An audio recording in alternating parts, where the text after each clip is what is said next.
Varmeoverførsel har den største enkeltstående effekt på chillerens ydeevne og effektivitet. Tilsmudsning af kondensatorrørene kan skyldes aflejringer, biologisk vækst eller korrosive produkter. Belægninger kan også skyldes aflejring af mineraler fra kølevandet på kondensatorrørets varmere overflade. Det anslås, at en ophobning af et 6 mm tykt lag begroning på kondensatorrørene vil reducere kølerens effektivitet med 20%. Z-Enviro præsenterer Automatic Condenser Cleaning System, ACCS. En permanent løsning på problemer med begroning i kondensatorrør. Her er, hvordan ACCS fungerer.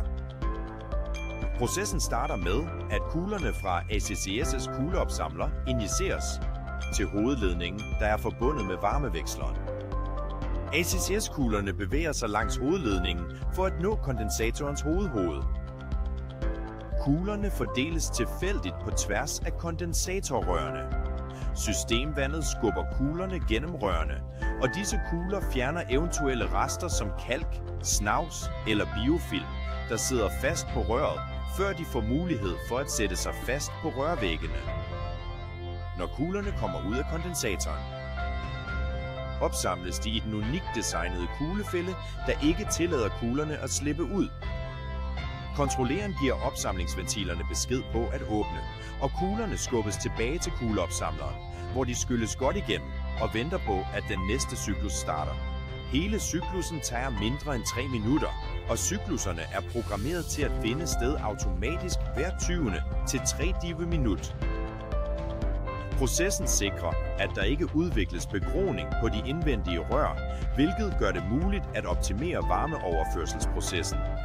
Resultatet er, at varmeveksleren fungerer optimalt. Med ACCS forlænger du også levetiden på dit kapitaludstyr ved at forhindre korrosionsdannelse og eliminere den mekaniske eller kemiske rengøring, der kan beskadige de indvendige rør.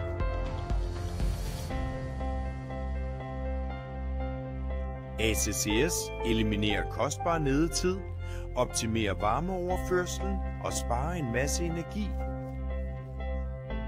ACCS fra Z-Enviro har et meget kort investeringsafkast, normalt mindre end 2 år.